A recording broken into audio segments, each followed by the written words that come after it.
I was sipping coffee at a sidewalk cafe in Madrid when my phone exploded with an incoming video call. My sister Jade appeared on screen, standing in what looked like my kitchen, screaming about changed locks and strangers in the house. My parents stood behind her, equally confused and furious. Jade demanded I fix this mistake immediately. A young family with children stood bewildered in the background. My stomach dropped as I realized my family had no idea I sold the house 3 weeks ago. The cafe patrons stared as my world imploded. The morning sun cast long shadows across the cobblestone streets of Madrid as I tried to process what I had just witnessed through my phone screen. My hands trembled as I set down my cortado, the rich aroma suddenly making me nauseous.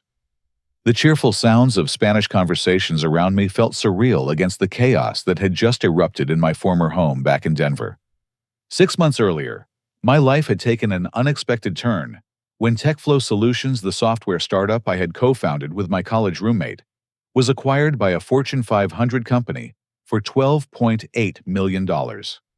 After years of eating ramen noodles and working 18-hour days in a cramped basement office, I suddenly found myself with more money than I had ever dreamed of. The acquisition deal included a consulting contract that brought me to Madrid to help establish their European operations, an opportunity that felt like winning the lottery twice. But the real lottery win was my freedom from a family that had treated me like their personal ATM for years. 3 weeks before boarding my flight to Spain, I had secretly sold my 3-bedroom suburban home in Denver to the Peterson family.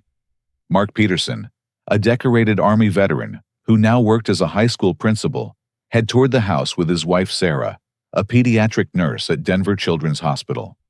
Their 8-year-old twin daughters Emma and Grace had fallen in love with the backyard swing set I had installed but never used. The sale price of $450,000 represented more than just a real estate transaction.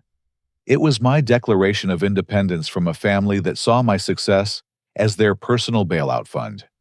My sister Jade, now 32 years old, had been unemployed for over 2 years.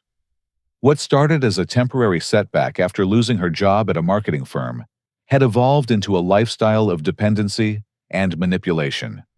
She had perfected the art of creating financial emergencies that somehow always required my immediate assistance.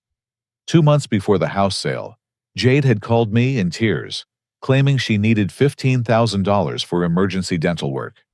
The procedure was supposedly so urgent that she couldn't wait for insurance approval or payment plans.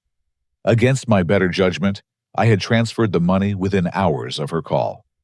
3 weeks later, I discovered through her social media posts that the dental emergency had actually been a luxury vacation to Hawaii with her latest boyfriend. Photos showed her sipping cocktails on Waikiki Beach, while I worked overtime to replace the money I had given her.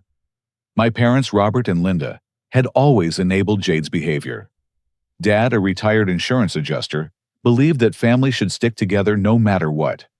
Mom, who had spent 30 years as an elementary school secretary, operated under the assumption that Jade's problems were temporary setbacks that love and financial support would eventually solve. They had raised me to believe that my success came with the obligation to lift up those around me, especially family. But somewhere between the 5th loan that was never repaid and the 10th emergency that wasn't really an emergency, I realized that I wasn't helping anyone. I was enabling a pattern of irresponsibility that was destroying all of us. The house sale had been my secret escape plan. I had listed the property through an agent in a neighboring county, ensuring that none of my family's friends would accidentally discover the transaction. The closing took place on a Tuesday morning, while my parents thought I was at work, and Jade assumed I was busy with my usual routine. I never told my family about the sale because I knew exactly how they would react. Dad would lecture me about fiscal responsibility and family obligations. Mom would cry and accuse me of abandoning them in their time of need. Jade would demand that I buy her a house too, claiming that fairness required equal treatment. The Madrid consulting project had provided the perfect cover for my escape. While my family believed I was temporarily working overseas, I was actually building a new life free from their constant financial demands. But now, As I sat in a Spanish cafe, watching my carefully constructed plan crumble through a phone screen, I realized that my parents had given Jade the spare keys to a house that no longer belonged to me. They still believed I owned the property because I had never found the courage to tell them otherwise. The irony was devastating. In trying to avoid confrontation, I had created a situation far worse than anything I could have imagined. My phone buzzed with another incoming call from my sister. I could see through the preview that she was still standing in the Peterson family's kitchen, her face red with indignation. Behind her, Mark Peterson looked like a man trying to maintain his composure while protecting his frightened children from an increasingly volatile situation. The climactic realization hit me like a physical blow. Jade hadn't stumbled into this situation by accident. She had told my parents she was house-sitting for me while I was away, but her real plan was far more sinister. She intended to move in permanently and claim squatters' rights to the property. I had sold my house to escape my family's financial manipulation, but in doing so, I had inadvertently given my sister the perfect opportunity to steal an entire home. The second video call connected before I could mentally prepare myself for what was coming. Jade's face filled my screen, her normally perfectly styled blonde hair disheveled, and her green eyes blazing with a fury I had never seen before.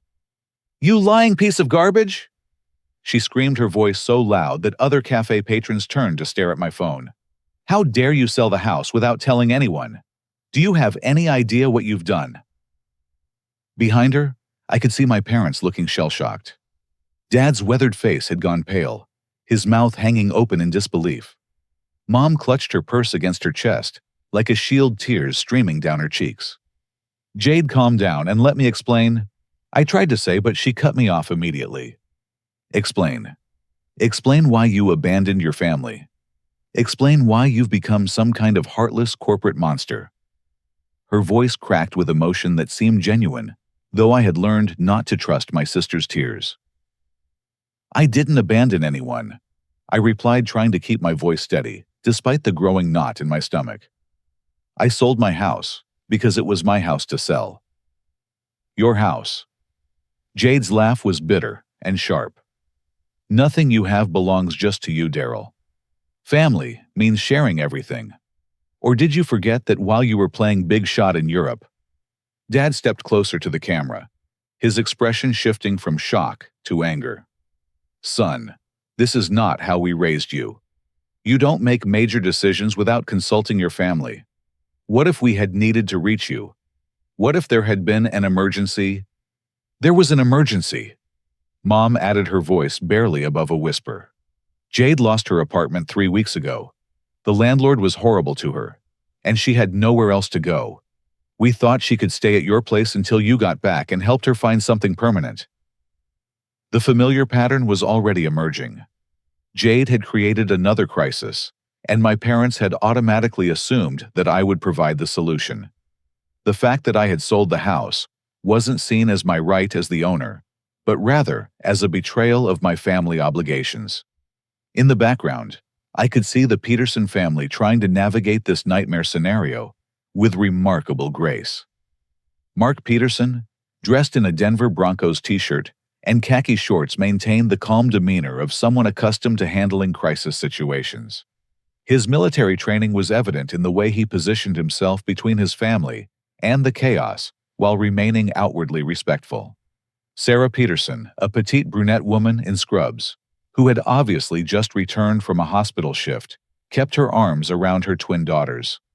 Emma and Grace, identical, except for their choice of colorful hair ribbons pressed close to their mother with wide eyes that reflected confusion and fear. "I understand this is a difficult situation," Mark said, his voice carrying the authority of someone used to managing conflict. "But I need everyone to understand that we legally own this house now. We have all the proper documentation, and we've already moved our belongings in." "Legal documentation doesn't matter when family is involved," Jade snapped back. "This house has been in our lives for years. You can't just show up and claim ownership over our emotional attachments." Sarah Peterson's expression hardened slightly. "With all due respect, emotional attachments don't override property law. Our children need stability, and this is their home now. The conversation spiraled further into chaos as Jade refused to accept reality. She had already moved her belongings into what used to be my bedroom, claiming that she had every right to stay there, since I had given her permission months ago. This was completely false, but Jade had always been skilled at rewriting history to fit her needs. "I'm not leaving," Jade declared, crossing her arms defiantly. "Daryl owes me this much after years of me taking care of our parents, while he was off chasing his career dreams." This statement was so far from the truth that I almost laughed, despite the severity of the situation. Jade had never taken care of our parents. If anything, they had been supporting her financially and emotionally for years, while she bounced between jobs and relationships. Dad's voice carried a tone of disappointment that cut deeper than any anger could have. "Daryl, you need to come home and fix this situation. You created this mess by being secretive and selfish, and now you need to make it right." "How exactly am I supposed to fix it?" "Dad, I can't unsell a house that's already been legally purchased by another family." "You can buy Jade a house," Mom suggested, as if this was the most obvious solution in the world. "You have all that money from your company sale. Surely you can afford to help your sister get back on her feet." The entitlement in her voice was staggering.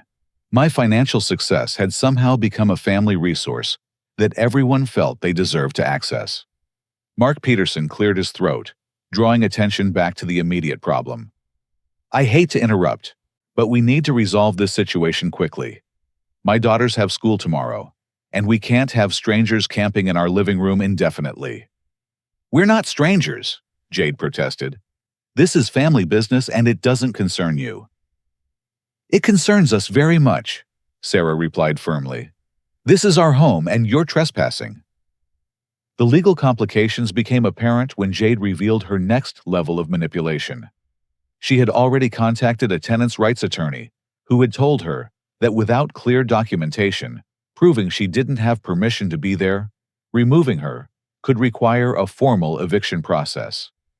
"My lawyer says I have rights as a resident," Jade announced triumphantly. "Daryl gave me keys and permission to stay here months ago. That constitutes a verbal lease agreement under Colorado law." This was completely fabricated, but I realized with growing horror that proving the truth might be more complicated than I had anticipated. The situation escalated further when the Petersons called the local police department. 2 officers arrived within 20 minutes, but after listening to both sides of the story, they explained that this appeared to be a civil matter rather than a criminal trespassing case. "She has keys and claims to have permission from the previous owner," one officer explained to Mark Peterson. "Without clear evidence that she's lying, we can't remove her tonight. You'll probably need to work this out through the courts." Dad stepped forward to address me directly through the phone camera. "Son, you created this problem by being dishonest with your family. Now, you need to step up and solve it like a man." The betrayal in his voice was crushing. After years of working hard and achieving success that should have made any parent proud, I was being treated like a criminal for making decisions about my own property. But the real shock came when Jade revealed the true scope of her manipulation. She had been searching through my old belongings left in the house and found my laptop computer in the basement storage room. "I found some very interesting financial information, brother," she said with a smile that chilled me to the bone. "Bank statements, showing exactly how much money you got from that company sale. $12.8 million is quite a windfall, isn't it?" My blood ran cold as I realized what she was implying. "I think I deserve half of that money," Jade continued.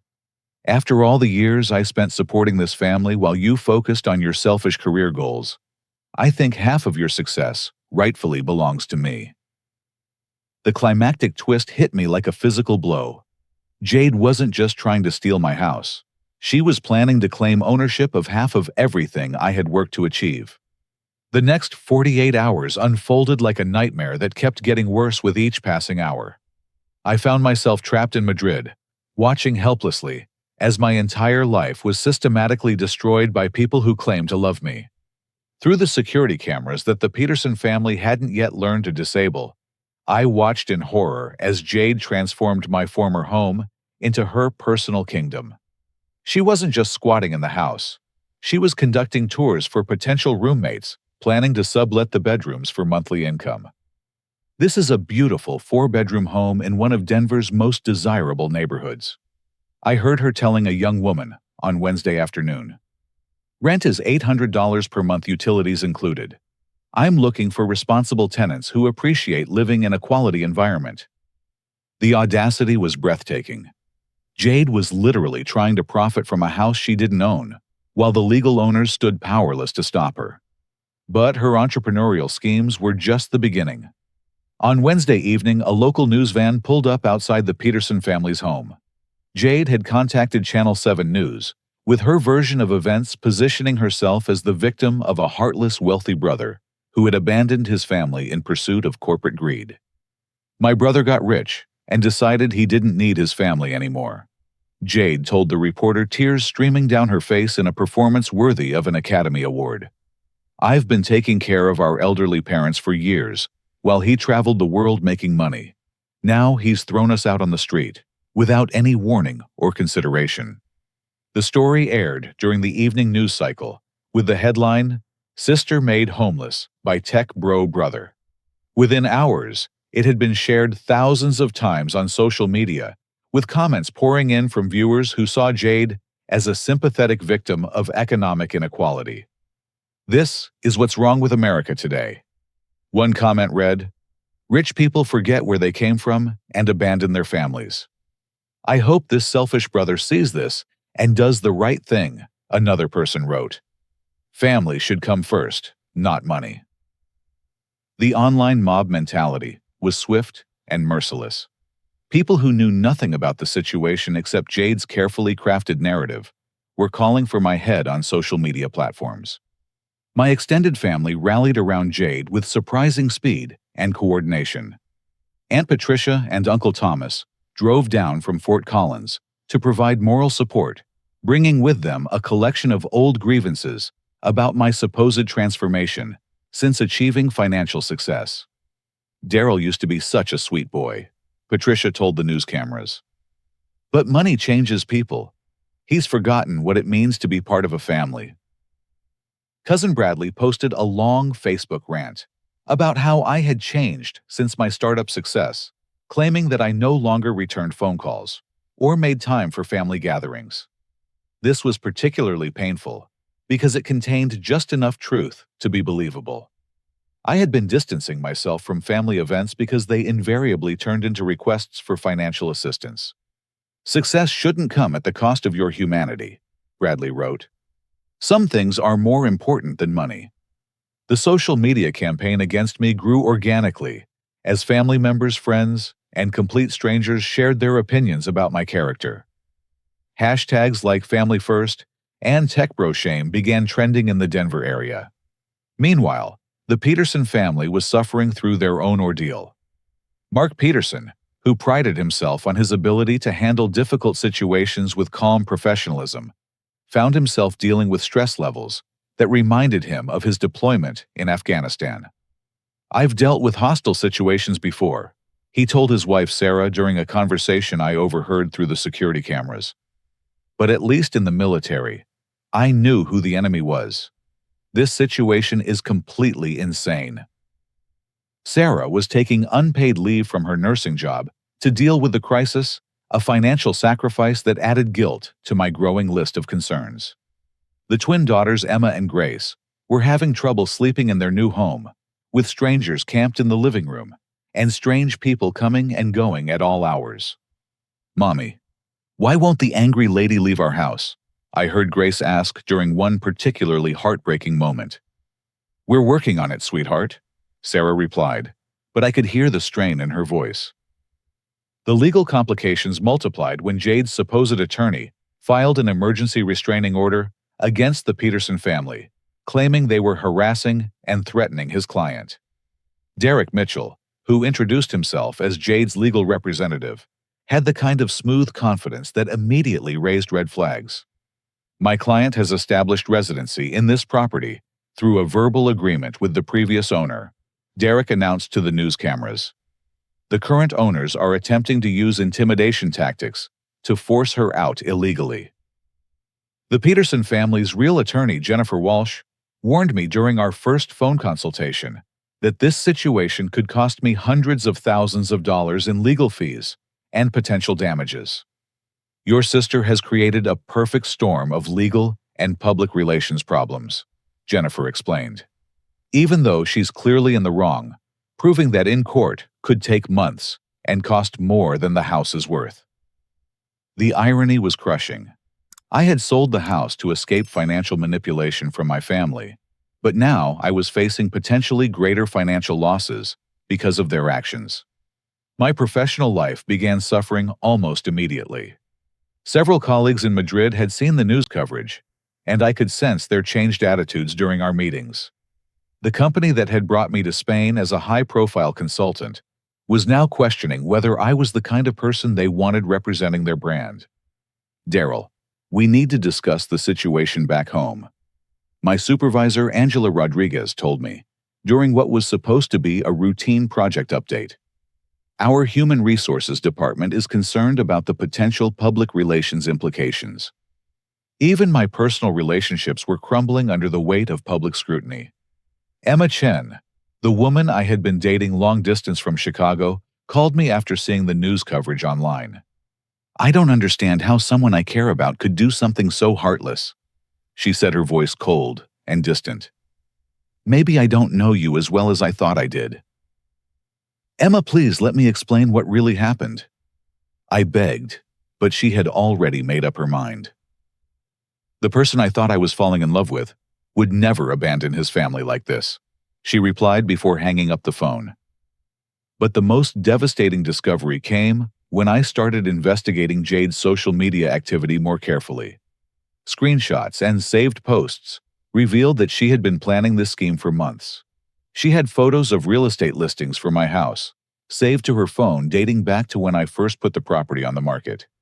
She had known about the house sale all along. Her surprise and outrage during our video call had been completely fabricated. The climactic realization that shattered my remaining faith in my family was finding evidence that my parents had been complicit in Jade's planning. Text messages between Mom and Jade, visible in one of her live-stream social media posts, showed that they had been discussing how to help Daryl see reason about his obligations to family. My sister hadn't just stumbled into a bad situation. She had orchestrated the entire crisis with the full knowledge and support of our parents. The flight back to Denver felt like traveling through purgatory at 30,000 feet. Every time I connected to the airplane Wi-Fi, I discovered new layers of destruction in my formerly peaceful life. The 10-hour journey gave me far too much time to watch my reputation, relationships, and career opportunities crumble in real time. By the time my plane began its descent into Denver International Airport, the hashtag Family First had been shared over 50,000 times. Local radio stations were discussing my story during drive time programming, with call-in listeners offering their opinions about family loyalty and corporate greed. I don't care how much money someone has, one caller said. You don't abandon your family when they need help. This guy sounds like a typical tech bro who thinks money makes him better than everyone else, another person added. The airplane Wi-Fi allowed me to watch live updates from outside the Peterson house, where a small crowd of protesters had gathered to show support for Jade. Someone had organized a family values rally that looked more like a block party than a political demonstration. As my flight landed, I received a text message from a number I didn't recognize. We know what flight you're on. Channel 7 News will be waiting at baggage claim. My stomach dropped as I realized that even my travel plans had somehow become public information. Jade's media campaign was more sophisticated than I had given her credit for. Walking through Denver International Airport felt like being a celebrity for all the wrong reasons. I kept my head down and moved quickly toward baggage claim, hoping to avoid recognition. But the plan failed when a news reporter with a camera crew intercepted me near the exit doors. Daryl Thompson, Channel 7 News. A perfectly groomed woman said, shoving a microphone toward my face. Do you have any comment about the family crisis you've created? Are you planning to do the right thing and help your sister?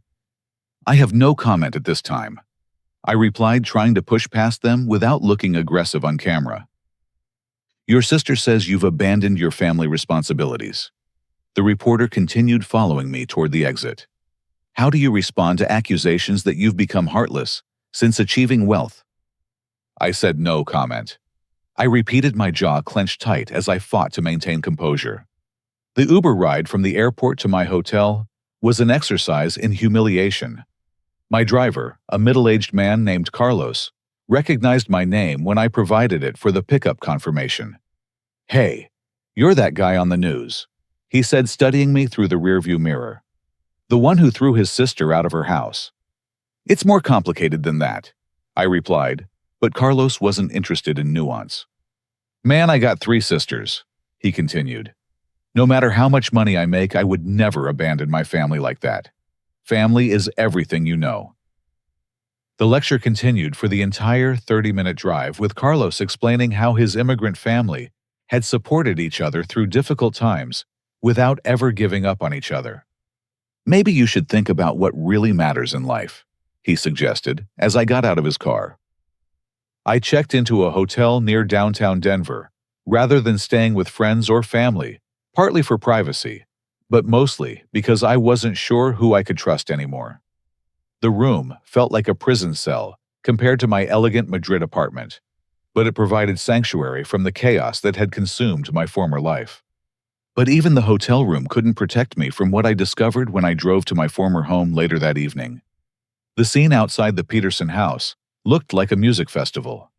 Jade had somehow transformed her illegal occupation into a neighborhood celebration, complete with a barbecue grill, folding tables, and at least 20 people enjoying what appeared to be an impromptu party. Welcome to Jade's place. Read a hand-painted banner hung across the front porch. My former bedroom window displayed a "Home Sweet Home" sign, as if Jade had been living there for years instead of days. She had completely redecorated the space with furniture I didn't recognize, plants in every window, and enough personal belongings to suggest permanent residence. But the most surreal detail was the hot tub that had been installed in the backyard. Through the fence, I could see several people relaxing in steaming water, while music played from portable speakers. How did she afford a hot tub? I wondered aloud, then realized with growing horror that she was probably using credit cards opened in my name. The party atmosphere made the entire situation feel like an alternate reality. These people were celebrating Jade's supposed victory over corporate greed, while the actual homeowners, the Peterson family, were trapped inside their own house like prisoners. Derek Mitchell, Jade's supposed legal representative, held court near the barbecue grill like some kind of folk hero. I could see him gesturing enthusiastically while explaining legal concepts to anyone willing to listen. The law is on our side, I heard him saying as I watched from across the street. Property rights don't matter when basic human needs are involved. This statement was complete nonsense from a legal perspective, but it sounded good to people who wanted to believe in simple solutions to complex problems. Through the living room window, I could see Mark and Sarah Peterson sitting on their own couch, surrounded by the possessions they had worked years to afford, looking like refugees in their own home. Their daughters were pressed close to their parents, clearly frightened by the chaos surrounding them. The sight filled me with rage that burned hotter than anything I had ever experienced. I parked across the street and called Jade's phone number. "Well, well," she answered. "Look who finally decided to come home. I see you parked across the street like a coward instead of coming to talk to your family face to face. Come outside, Jade. We need to discuss this situation." "No need to discuss anything," she replied. "Either you fix this problem you created, or I continue living in my new home. It's that simple." "It's not your home and you know it." "It's more my home than yours," she shot back. "At least I'm actually living here instead of abandoning it to chase money in Europe." When I walked across the street and approached the party, the conversations gradually died down as people recognized me from the news coverage. I felt like a villain walking into a crowd of heroes, even though I was the actual victim in this situation. Jade emerged from the house wearing a flowing sundress, and greeting me with a smile that would have seemed warm to anyone who didn't know her as well as I did. "Everyone, this is my brother Daryl," she announced to the crowd. "He's finally come home to make things right." The applause was scattered, but enthusiastic, as if these strangers had some personal investment in my family drama. "Jade, we need to talk privately," I said, trying to maintain dignity in front of the cameras I noticed were still recording everything. "Anything you want to say to me, you can say in front of my friends," she replied. "I don't keep secrets from people who support me." The public confrontation that followed was captured on multiple phones and live-streamed to various social media platforms.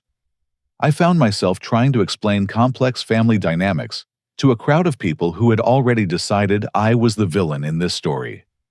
"You sold the house without telling anyone," Jade accused, playing to her audience. "You abandoned your family and left us with nowhere to go." "I sold my house because it was my house to sell," I replied. "You don't have the right to live in other people's property just because we're related." "Other people's property?" Jade's voice cracked with practiced emotion. "This house has been part of our family for 8 years. You can't just erase those memories and attachments by signing some legal papers." The crowd murmured agreement, clearly sympathizing with Jade's emotional appeal over my logical argument. Derek stepped forward to add his legal opinion. "What we have here is a clear case of family abandonment and breach of emotional contract. Daryl had a moral obligation to consider his family's needs before making such a drastic decision." I was about to respond when my phone, which was recording the conversation for my own protection, captured something that would change everything. "You know what, Derek," Jade said, turning slightly away from the crowd. "I've been planning this for months. Ever since I found out about Daryl's startup money, I knew I needed to get my fair share.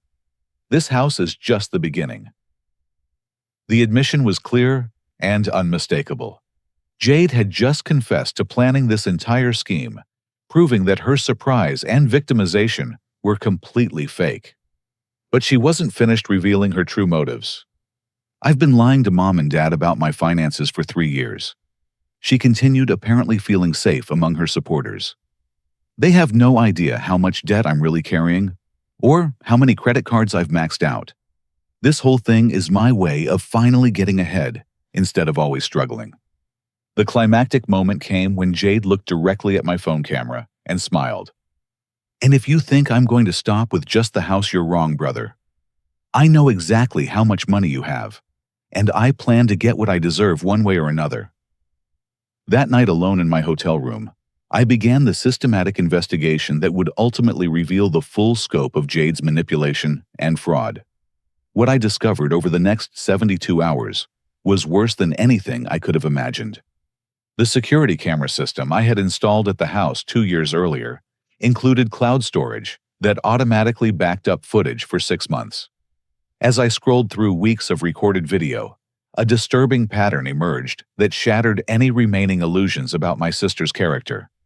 Jade hadn't been visiting occasionally, as she had told our parents.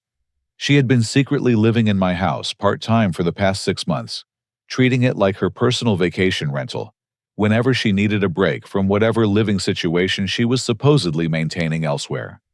The footage showed her bringing different men to the house for overnight stays, hosting parties without my knowledge, and even conducting what appeared to be some kind of informal business meetings in my living room.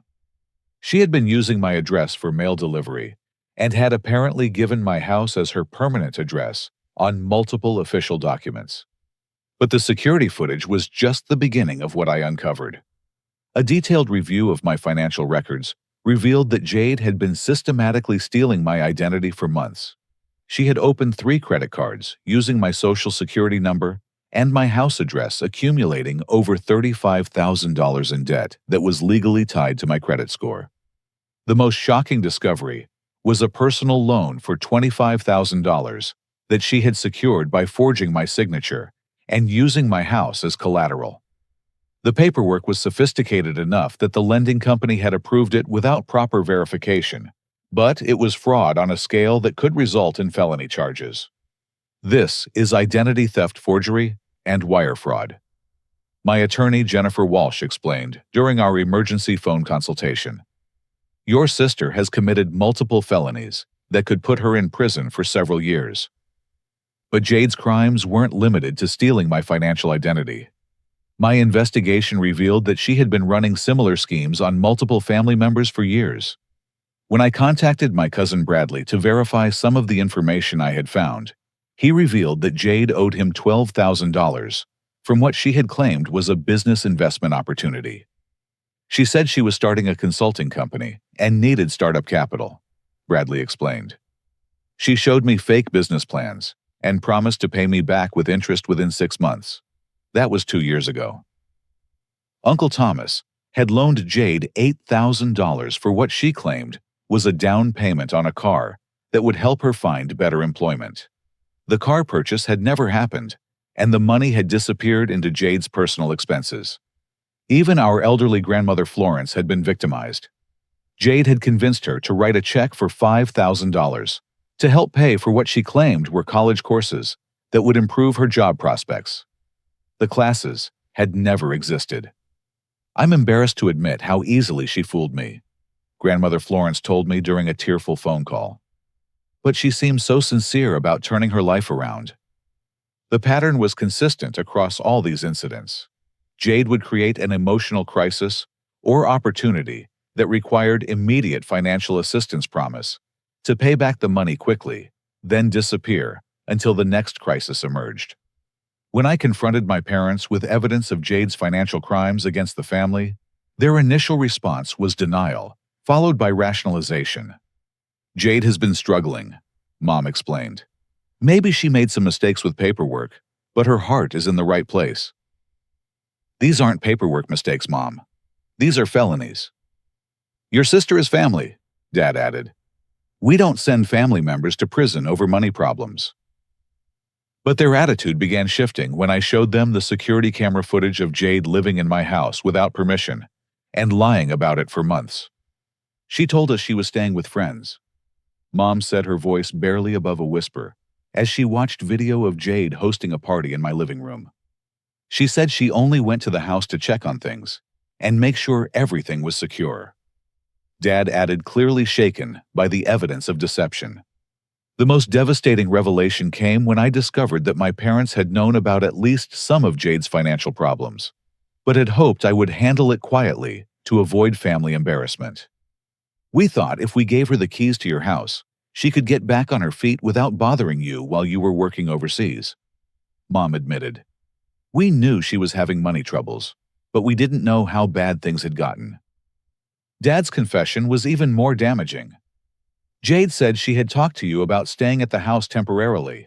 We thought you had agreed to let her live there while she figured out her next steps. This was completely false, but it revealed that my parents had been complicit in Jade's scheme from the beginning. Meanwhile, my investigation into Derek Mitchell, Jade's supposed legal representative, revealed that he wasn't actually an attorney at all. He was an unemployed paralegal with a criminal history that included real estate fraud and identity theft. Derek Mitchell has been running variations of this scam for 3 years. Detective Sarah Martinez from the Denver Police Department Financial Crimes Unit explained. He finds vulnerable people in desperate situations and coaches them on how to claim property rights fraudulently. Derek's previous victims included an elderly woman who had been convinced to claim ownership of her deceased neighbor's house, and a divorced man who had been coached to refuse to leave his ex-wife's property after their separation. Your sister isn't his first client, and she won't be his last, unless we can build a strong enough case to put him away, Detective Martinez continued.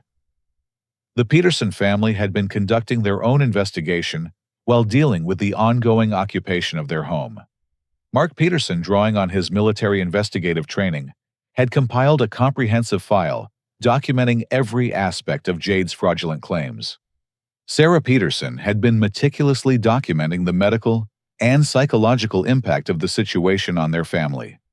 Their daughters had begun showing signs of anxiety and sleep disruption that required professional intervention.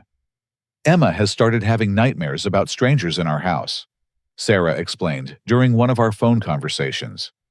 Grace refuses to sleep in her own bedroom because she's afraid the angry people will come back.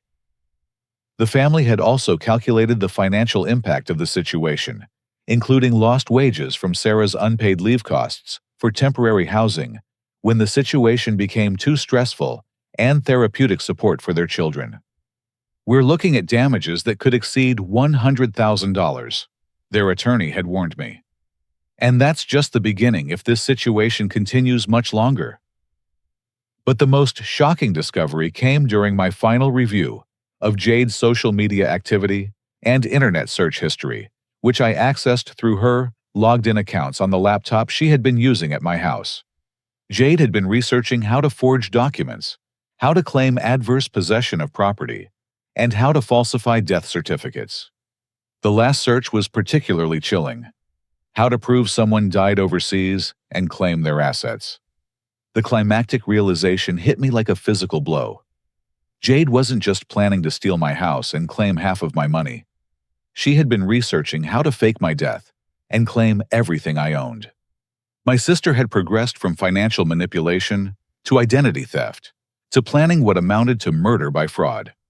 Armed with overwhelming evidence of Jade's crimes and Derek's fraudulent coaching, I launched a coordinated legal and media counteroffensive that would systematically dismantle everything they had built. My first call was to Detective Martinez at the Denver Police Financial Crimes Unit. The evidence I had compiled painted a clear picture of an ongoing criminal enterprise that extended far beyond my personal situation. "We've been building a case against Derek Mitchell for months," Detective Martinez explained. "Your evidence gives us everything we need to file charges against both him and your sister." The criminal complaints included identity theft, wire fraud, forgery, attempted real estate fraud, and conspiracy to commit fraud.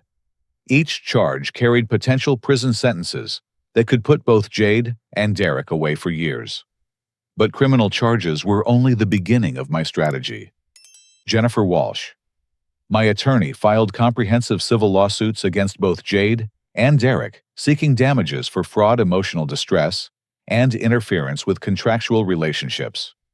We also filed emergency motions to freeze any assets they might try to hide or transfer. "We're going to hit them with everything at once," Jennifer explained. "Criminal charges, civil suits, asset freezes, and public exposure of their fraud scheme." The media strategy was handled by Rebecca Chen, a crisis management specialist who had dealt with similar reputation recovery cases. Her approach was simple, but effective: overwhelming documentation that would completely reverse public opinion. "People love a good fraud story more than they love a sympathy story," Rebecca explained. "When they see the evidence of how manipulative your sister has been, they'll turn against her immediately." The evidence package we released to local media included audio recordings of Jade admitting to planning the scheme, video footage of her lying about her living situation, documentation of her financial crimes against family members, and proof of Derek's criminal history. Channel 7 News, the same station that had initially promoted Jade's victimization narrative, led their evening broadcast with a comprehensive expose titled "Family Fraud: How a Sister's Lies Fooled Everyone." New evidence shows that the woman we featured earlier this week, claiming to be abandoned by her wealthy brother, was actually running an elaborate fraud scheme, the anchor announced. "We have exclusive documentation showing months of planning and multiple felonies." The social media reversal was swift and brutal. Within hours of the story breaking, the hashtag #FamilyFirst was replaced by Jade Exposed and Fraud Alert. The same people who had been calling me heartless were now posting angry messages about being manipulated by Jade's lies. "I can't believe I fell for her sob story," one person wrote. "This woman is a sociopath who deserves everything she gets." "How many other families has she destroyed with these schemes?" another person asked. The family intervention I had been planning for weeks finally took place on Thursday evening at my parents' house. With evidence of Jade's crimes spread across the dining room table, I called together everyone who had been victimized by her financial manipulation. Grandmother Florence arrived first, her 91-year-old hands shaking as she reviewed the documentation of Jade's fraud. "I feel so foolish," she said, tears streaming down her weathered cheeks. But she seemed so sincere when she asked for help with school. Cousin Bradley was furious when he saw the full scope of Jade's schemes. She's been running these cons on all of us for years while we thought we were helping family. Uncle Thomas had perhaps the strongest reaction. This isn't just theft. This is betrayal at the deepest level. She's destroyed the trust that holds families together. But the most important conversation was with my parents. Faced with overwhelming evidence of their daughter's crimes and the impact on multiple family members, they finally began to understand the reality of what they had enabled. "We thought we were helping," Mom said, her voice breaking with emotion. "We didn't want to believe Jade was capable of lying to us so completely." Dad's reaction was more complex. "I still love my daughter, but I can't defend what she's done. This level of manipulation and fraud, it's not the person we thought we raised." The legal pressure on Derek Mitchell intensified when Detective Martinez raided his apartment and discovered evidence linking him to fraud schemes in 3 other states. Faced with the possibility of decades in prison, Derek made a decision that would destroy Jade's remaining defenses. Derek's agreed to cooperate fully in exchange for reduced charges, Detective Martinez informed me. He's provided detailed information about Jade's planning and admitted to coaching her on specific fraud techniques. Derek's cooperation included recorded conversations where Jade discussed her long-term plans to claim ownership of my assets through various fraudulent means. "She knew exactly what she was doing every step of the way," Derek told investigators. "The whole Innocent Victim Act was completely fake. She'd been researching property fraud and identity theft for months before we even met." But Derek's most damaging revelation was that Jade had been planning to escalate her schemes if the house occupation was successful. She wanted me to help her forge documents that would give her power of attorney over her brother's finances, Derek admitted.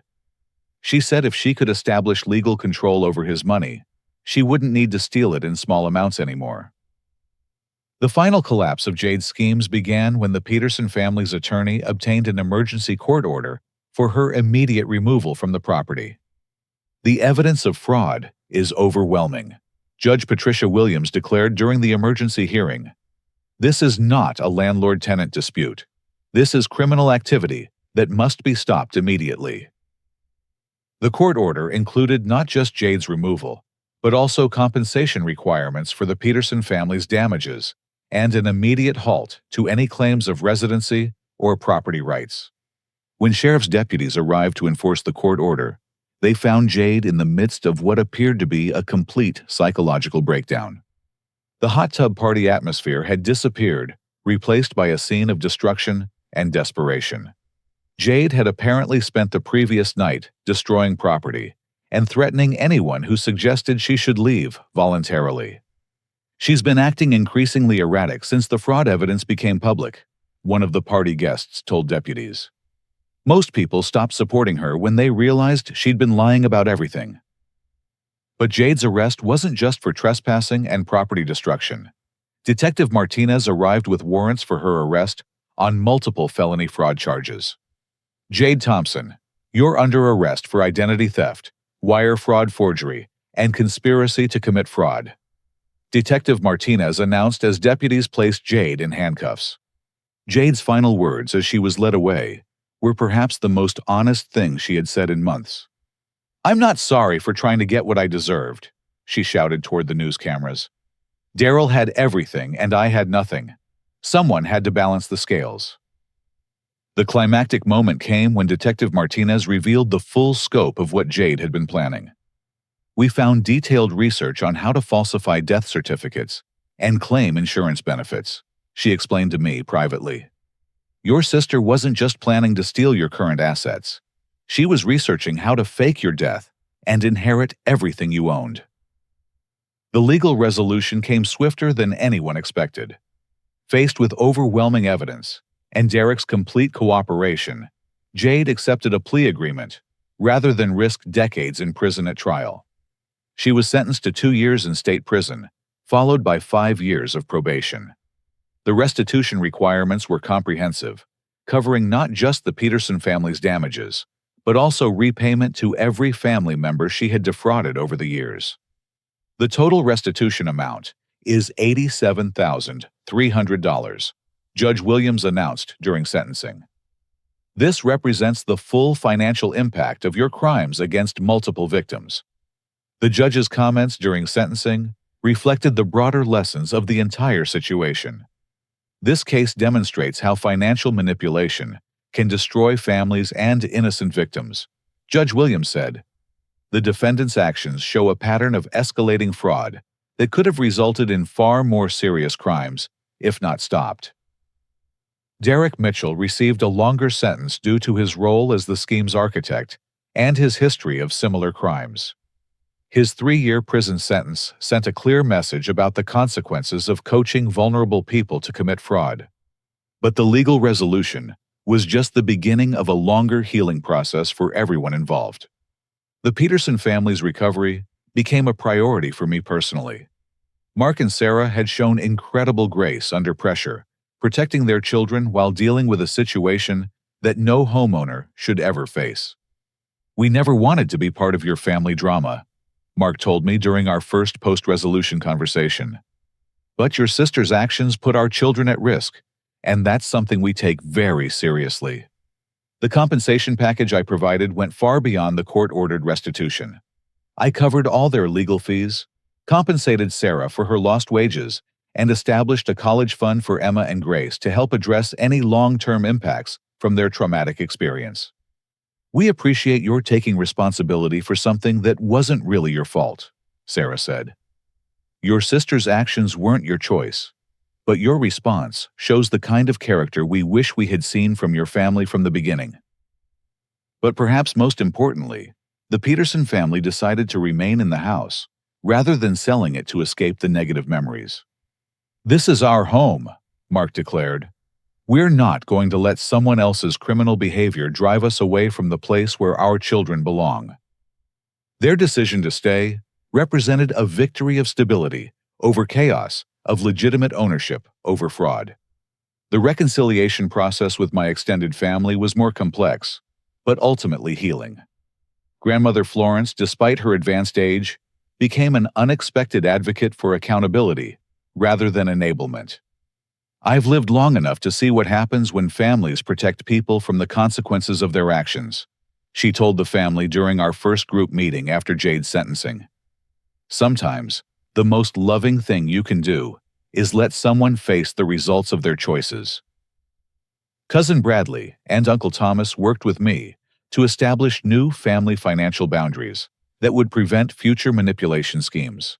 We created a family assistance fund that could help with genuine emergencies, but included oversight and accountability measures. "We learned that helping someone can become enabling if there aren't any boundaries," Bradley explained.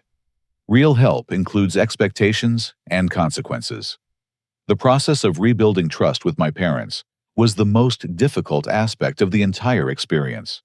Robert and Linda had to confront their own role in enabling Jade's behavior for years, while dismissing warning signs that something was seriously wrong. "We thought we were being good parents by always supporting our daughter," Mom admitted during one of our family therapy sessions. "But we realize now that our support became protection from reality." Dad's transformation was perhaps even more profound. "I spent so many years believing that family loyalty meant never questioning family members' behavior.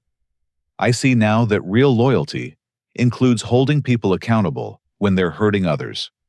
The therapy process revealed years of misguided family dynamics, where Jade's problems were always someone else's responsibility to solve. My success had been viewed as a family resource rather than personal achievement, creating an environment where my sister felt entitled to whatever I had earned. Healthy families celebrate each other's success without feeling entitled to share in it financially. Our family therapist, Dr. Patricia Martinez, explained, "Love and financial support are related, but separate issues." My professional life recovered more quickly than I had expected. The company executives in Madrid, after reviewing the complete situation, offered me an even better position, heading their entire European expansion project. Your handling of this crisis showed exactly the kind of character we want in our leadership team, Angela Rodriguez explained. Anyone can manage business problems, but it takes real integrity to handle personal attacks with dignity. My relationship with Emma from Chicago not only survived the crisis, but actually grew stronger through the experience. Watching how you handled your family's manipulation showed me what kind of person you really are, she told me during our first conversation after the resolution. You could have just paid them off to make the problem go away, but you chose to do what was right instead of what was easy. The media coverage of the fraud revelations had an unexpected positive impact on my reputation. Crisis management specialist Rebecca Chen explained that people respect someone who fights back against manipulation more than they respect someone who simply endures it. You became a symbol of standing up to family dysfunction instead of enabling it, she observed. That's a message that resonates with a lot of people who have similar family struggles. But perhaps the most surprising development was Jade's transformation during her time in prison. The structured environment and mandatory counseling forced her to confront behavior patterns that had been developing for decades. For the first time in her adult life, she couldn't manipulate her way out of consequences or find someone else to blame for her problems. 6 months into her sentence, I received a letter from Jade that was unlike any communication I had ever received from her. I know you have no reason to believe anything I say, she wrote, but I want you to know that I finally understand what I did to you and to our family. Prison has given me time to see my behavior clearly for the first time in years. The letter continued for 3 pages, detailing her recognition of the manipulation techniques she had used and the real impact of her actions on everyone around her. I spent so many years believing that you owed me something because you were successful, and I wasn't, she wrote. I see now that your success came from hard work and good decisions, while my failures came from expecting other people to solve my problems. The most powerful part of her letter was her acceptance of responsibility without asking for anything in return. I'm not asking for your forgiveness or your financial help, she concluded. I'm just telling you that I finally understand the difference between taking responsibility and making excuses. I hope someday I can prove that I've really changed. The experience taught me lessons about family success and personal responsibility that I could never have learned any other way. I discovered that protecting yourself from manipulation isn't selfish. It's necessary for healthy relationships. Real family members support your growth and celebrate your success rather than viewing it as something they deserve to share. The most important lesson was understanding that sometimes the most loving thing you can do for someone is to refuse to enable their destructive behavior. By allowing Jade to face the consequences of her actions, we gave her the opportunity to finally change in ways that years of financial support never could have achieved. My experience became a case study that I've shared at family therapy conferences and financial planning seminars around the country. The core message is always the same. Boundaries aren't barriers to love. They're the foundation that makes healthy relationships possible. Wealth creates opportunities, but it also creates tests. I often tell audiences, the people who truly care about you want you to succeed for your own happiness, not for what they can gain from your success. The Peterson family has become lifelong friends rather than just the people who bought my house. Their children, Emma and Grace, still send me drawings and school reports, and we celebrate holidays together like an extended family. You showed us that taking responsibility for problems you didn't create is a choice, not an obligation, Mark Peterson told me recently. But when you choose to help people who deserve it, the relationships you build are worth more than any house. The scholarship fund I established for military families has helped dozens of children pursue education opportunities their families couldn't otherwise afford. Each recipient represents someone whose success was supported rather than exploited, creating a positive legacy from a painful experience. Today, my relationship with my parents is healthier than it has ever been. They've learned to celebrate my achievements without feeling entitled to share in them financially, and I've learned to support them emotionally without enabling destructive behavior. We're proud of the man you've become. Dad told me on my birthday last year. Not because of your money, but because of your character. Jade will be released from prison next year, and our family is cautiously optimistic about her rehabilitation. She's completed multiple therapy programs and has demonstrated genuine change in her thinking patterns and behavior. I'm not sure our relationship will ever be what it once was, I told Dr. Martinez during a recent therapy session. But I'm open to the possibility that people can really change if they're willing to do the hard work. The most profound lesson from this entire experience is that true family relationships are based on mutual respect and support, rather than financial obligation. The people who love you want you to succeed for your own happiness, not for what they can extract from your success. Money doesn't change who you are. It reveals who you've always been. Success simply amplifies existing character traits, both positive and negative. The most valuable thing I gained from this painful experience wasn't justice or vindication. It was the understanding that healthy relationships require healthy boundaries. Love without limits becomes enabling, and support without accountability becomes manipulation. When families operate on the principle that success creates obligation rather than opportunity, everyone suffers. The successful person becomes resentful, the struggling person becomes dependent, and genuine love gets replaced by transaction-based relationships. Real family love celebrates individual achievement while maintaining personal autonomy. It offers support during genuine crises while expecting accountability and growth. Most importantly, it recognizes that each person's life belongs to them, not to the family collective. The experience taught me that sometimes the most difficult choice is also the most loving choice. By refusing to enable Jade's manipulation, I gave her the opportunity to finally develop real-life skills and genuine self-respect. Today, I wake up each morning in Madrid, building a career I'm passionate about with people who respect my work, rather than viewing me as a resource to exploit. My relationships are based on mutual caring rather than financial dependency, and my success feels genuinely earned rather than guilt-inducing.